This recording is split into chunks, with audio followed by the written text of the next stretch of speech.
Hoy vamos a estudiar fluido en movimiento.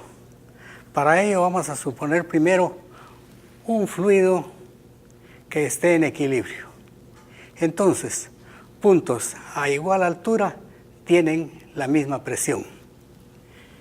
Pensemos que este punto sea un punto A, que se encuentra a presión P sub A. Y alrededor de él hay muchos otros puntos. Por ejemplo, el punto B, que como el fluido está en equilibrio también se encuentra a la misma presión. Sin embargo, pensemos qué ocurriría si disturbamos un poco el fluido y empujamos acá el fluido de este lado para allá, haciendo una presión P sub A que sea mayor que la que existe en otros puntos. Entonces aquí va a haber presión A multiplicado por un área A que va a dar una fuerza F sub A que empuja para la derecha.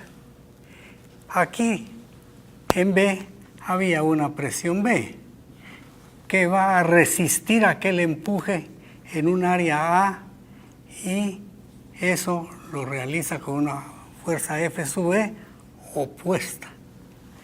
Resulta que como la presión sub A es mayor que la presión sub B, esto implica que la fuerza A es mayor que la fuerza en B. Y entonces, ¿qué sucede? Que el fluido se mueve para la derecha y existe entonces un poco de volumen que se mueve a través del tiempo.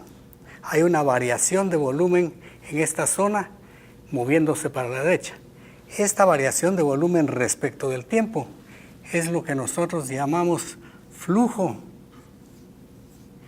y se traslada para la derecha, de manera que ahora ya no está en equilibrio el fluido, porque esta zona está moviéndose con alguna velocidad V sub A, que no necesariamente es igual en puntos más adelante, y esas dos velocidades pueden ser o no ser iguales. En el lenguaje corriente, al concepto flujo, que usualmente designamos con la letra phi, y que hemos definido como el poco de volumen que camina en la unidad de tiempo, es decir, delta V en delta T. En el lenguaje corriente, generalmente se le designa con el nombre de caudal. Y los ingenieros hidráulicos utilizan generalmente el nombre de gasto y lo designan por la letra Q. Nosotros vamos a emplear la designación de flujo y en este caso es un flujo de volumen. Pero, oh belleza, resulta que el fluido al trasladarse, el poco de volumen al moverse, tiene masa. Y entonces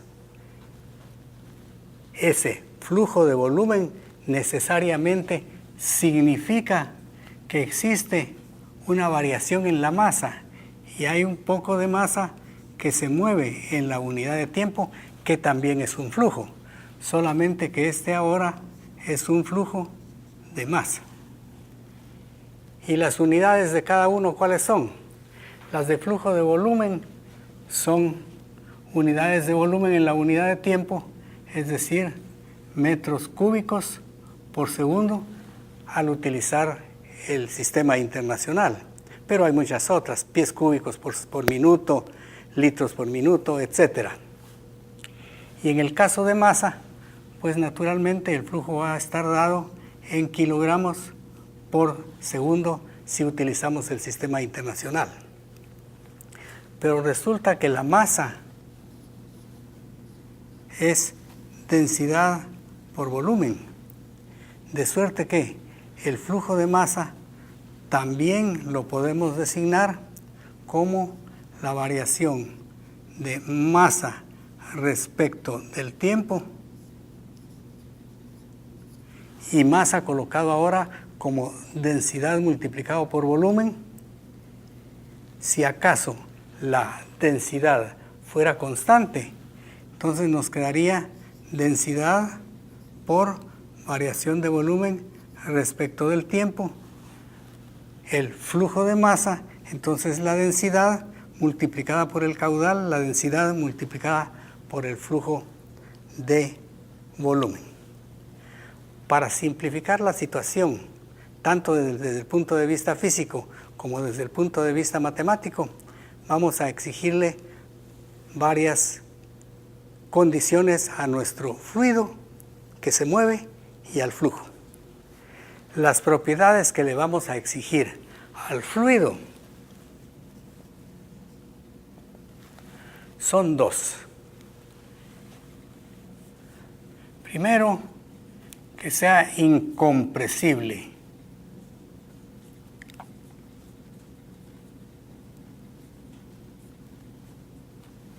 Y segundo, que no tenga fricción.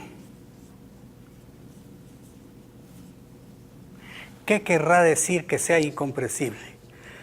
Para comprender qué quiere decir incompresible, pensemos en un fluido que se mueve y que es altamente compresible. Ustedes lo conocen. Es más, lo han visto todos los días y encima protestan a cada minuto de él. ¿Cuál será? El tráfico, ya lo recordaron, ese es altamente compresible, encima es turbulento. ¿Qué es lo que ocurre con el tráfico? Van los vehículos en una pista y de repente hay un obstáculo y se apañuzcan por causa del obstáculo y cambian velocidad, se disminuye la velocidad y en cuanto el obstáculo cesa, los vehículos se separan. Cuando estaban juntos, el número de vehículos por unidad de área o por unidad de longitud era muy grande. Cuando ya no hay obstáculo, esa densidad por unidad de longitud o por unidad de área disminuye y los vehículos se separan. Ese es un ejemplo de fluido compresible y encima turbulento. Nosotros le vamos a pedir a nuestro fluido cuando se mueve, que no sea compresible, es decir, que la separación entre las partículas de fluido moviéndose permanezcan constantes. Eso implica necesariamente que la densidad D es constante.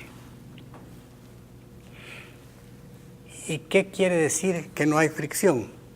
Que es no viscoso.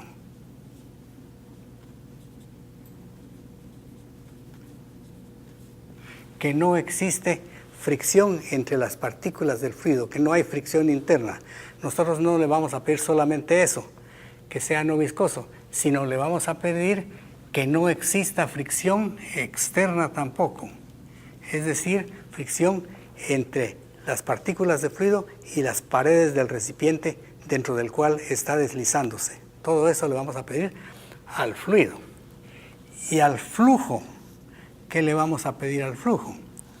Al flujo le vamos a pedir que sea estable.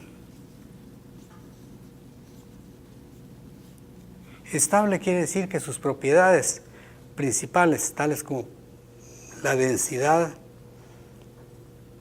y la velocidad con que se mueve, no dependan del tiempo. Entonces, la densidad no es una función del tiempo y la velocidad tampoco es una función del tiempo.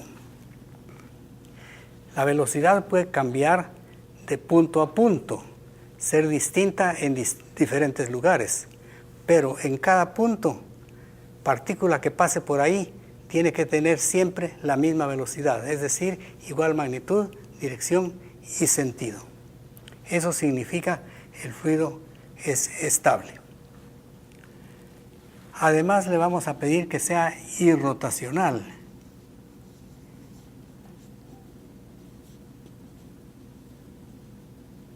Irrotacional quiere decir que le pedimos que no existan vórtices, que no existan remolinos, quiere decir eso.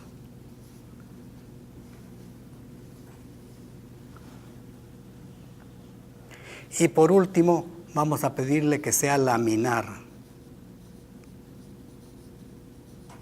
¿Qué quiere decir que el flujo sea laminar? Significa que se mueve por capas que se deslizan unas sobre otras.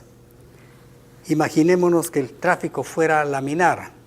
En las diferentes pistas estaría la pista de mayor rapidez, la de rapidez intermedia y la de rapidez baja. Y las partículas, que en ese caso son los vehículos, no se cambiarían de pista, sino que irían más rápido los de la pista interior, intermedio los de la mediana y despacio los de la exterior, paralelas desplazándose unas sobre otras sin fricción interna, porque estamos pidiéndole que no sea viscoso. Eso quiere decir flujo laminar. Imaginemos una antena de un auto y un fluido que fluye adentro de un tubo. La antena del auto está constituida por cilindros concéntricos que se deslizan unos sobre otros, el interno a más velocidad, y cada vez que son más exteriores van más lentos. Cuando sale la antena se deslizan los cilindros concéntricos unos sobre otros. Así sería el flujo laminar adentro de un tubo cilíndrico. Eso le vamos a pedir al fluido y al flujo, esas características: incompresibilidad, carencia de viscosidad, que no dependa del tiempo, que no existan remolinos y que sea por capas que se deslizan unas sobre las otras. Estas características nos van a simplificar tanto el tratamiento de problemas físicos como el tratamiento matemático que vamos a comenzar a estudiar en este momento.